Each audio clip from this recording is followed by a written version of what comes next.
32 अरब के करीब फकीर कमा रहे हैं। ये बाकायदा रेशियो निकली है, जो फकीर तबका है वो 32 अरब कमा रहा है। बिस्मिल्लाहिर्रहमानिर्रहीम, अस्सलाम वालेकुम, मैं हूं महक मीर और आप देख रहे हैं डी नेटवर्क। 3000 पाकिस्तानियों को यूएई से डिपोर्ट कर दिया गया। क्यों कर दिया गया, किस वजह से उनको वहां से निकाल दिया गया? वो पाकिस्तानी जो कि यूएई में बैठकर यहाँ पर अपने खानदानों की कफालत कर रहे थे। एक हफ्ते के अंदर अंदर इंतहाई तकलीफ दे और अफसोसनाक वाकया जो सुनने में मिला है कि एक हफ्ते के अंदर अंदर 3000 पाकिस्तानियों को यूएई से निकाल दिया गया।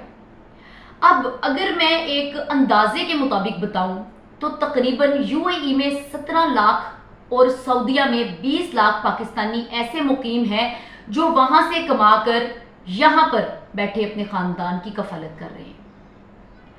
और ऐसे वाकयात क्यों रूनुमा हो रहे हैं जिसकी वजह से यूएई को पाकिस्तानियों को डिपोर्ट करना पड़ रहा है?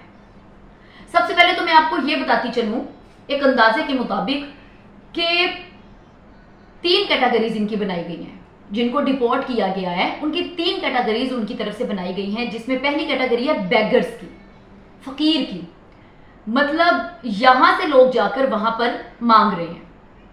दूसरी कैटेगरी है उन हुनरमंद लोगों की जो यहां से अपना हुनर बताकर जाते हैं, जैसे भी वहां पहुंचते हैं वहां जाते हैं तो वो हुनरमंद नहीं निकलते। और तीसरी कैटेगरी है सियासी ग्रुप्स की, सियासी सरगर्मियों को हवा देने वाले लोगों की। अब ये 3 तरह के लोग जो कि यूएई में अपने काम कर रहे थे, जिसमें बैगर्स हैं, जिनमें हुनर नहीं है लोगों का और वहां अपने तौर पे बताने गए कि जी हमें बहुत काम कहा जाता है, और तीसरी तरफ सियासी सरगर्मियों को हवा देने वाले लोग सोशल मीडिया का इस्तेमाल करते हुए, तो इस तरह के लोगों को वहां से डिपोर्ट कर पाकिस्तान में भेज दिया गया है वापस।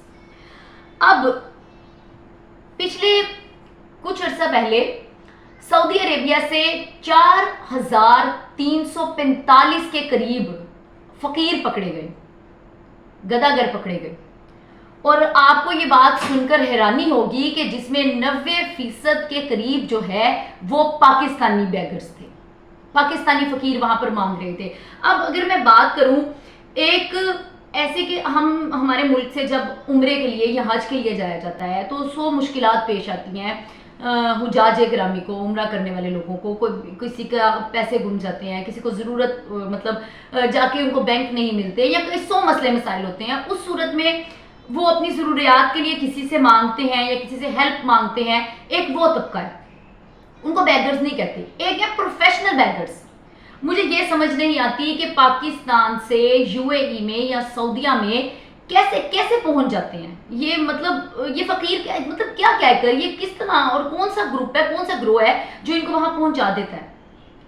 ये कैसे वहां पर फकीर मतलब एक मुझे वो तो समझ आती है कि टैलेंट के नाम पे इंटरव्यू देना, वहां जाना और वहां जाके उनके मुताबिक ना उस इंसान का टैलेंट निकलना, लेकिन एक फकीर होके वहां कैसे पहुंचते हैं ये मुझे समझ नहीं आ रही। अगर बात की जाए तो अब इस वक्त जो है यूएई ने सख्त एक किस्म के कानून लागू किए हैं, जिसमें उन्होंने एक अदारा बनाया है। उस अदारे का क्या काम होगा, एयरपोर्ट पर ही जो इंसान जाएगा, जितनी भी दस्तावेजात हैं जो कि उन्होंने बताई है, जैसे इसमें पासपोर्ट है, वीजा, आने का वीजा, जाने का वीजा, अखराजात, तमाम जितने मतलब उनकी तरफ से जो भी जरूरी दस्तावेजात हैं उनको चेक करवाई जाएंगी। अगर वो उनको पास आउट करेंगे तो तब आप अपना मुल्क छोड़कर यूएई का सफर कर सकेंगे, वरना नहीं कर सकेंगे। और दूसरी तरफ अगर मैं बात करूं ना ये बैगर्स की तरफ आए तो हमारे मुल्क में भी एक अदारा बनाया गया जिसमें फकीरों को, मतलब फकीरों की रोकथाम, जो सड़कों पर सिग्नल्स पे खड़े मांगते हैं, और इनको रोकने के लिए, इनको खत्म करने के लिए गदागिरी को एक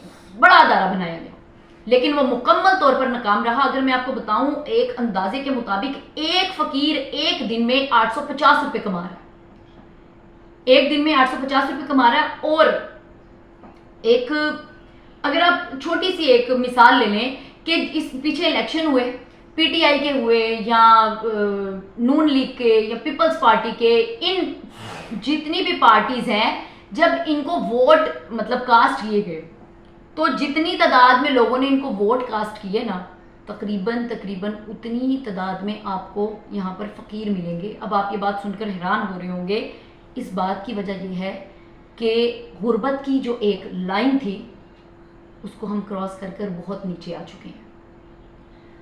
मुकम्मल तौर पर इस वक्त जो है 32 अरब के करीब फकीर कमा रहे हैं। 32 अरब, ये बाकायदा रेशियो निकली है, जो फकीर तबका है वो 32 अरब कमा रहा है। मुकम्मल तौर पर हमारी गवर्नमेंट जो है, मुझे ये समझ नहीं आती कि हमारी गवर्नमेंट कैसे नाकाम रह जाती है गदागिरी को रोकने में।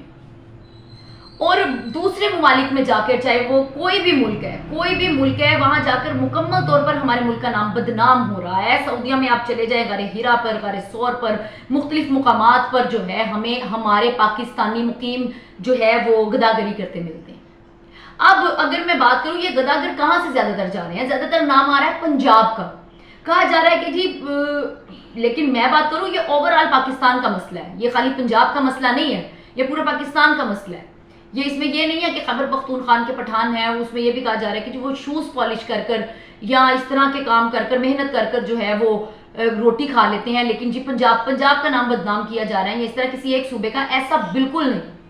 ये ओवरऑल पाकिस्तान का प्रॉब्लम है हर जगह पर। अब उसमें एक तो ये है कि लोग गुर्बत की वजह से भी मांगने पे मजबूर हैं, उनके पास कोई काम नहीं है, खाना नहीं है, बेसिक जो सहूलियात है, जो बेसिक नीड है, खुराक, वो नहीं।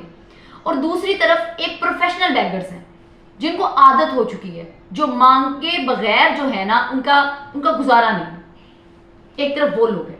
बात असल में सिर्फ ये है कि जिसमें 3000 के करीब लोग यूएई से डिपोर्ट कर कर पाकिस्तान भेजे गए, ये वो लोग थे जो अपने खानदानों की यहाँ पर कफालत कर रहे थे। और ऐसे कई खानदान जो है यहाँ पर बाहर के पैसे से पल रहे हैं।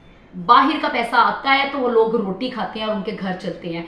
अब कोशिश करेंगे और उम्मीद भी करेंगे कि हमारी गवर्नमेंट जो है इस तरह की तकलीफ के खबर आने के बाद जो है इस काम को रोके और जो शहरी यहाँ से भेजे, हुनरमंद अफराद भेजे, ताकि मुल्क में जो बाहर का पैसा आए, बदनामी ना आए, पैसा आए और मुल्क जो है वो आगे तरक्की की जानिब बढ़े, ना कि हमारे मुल्क की बदनामी हो।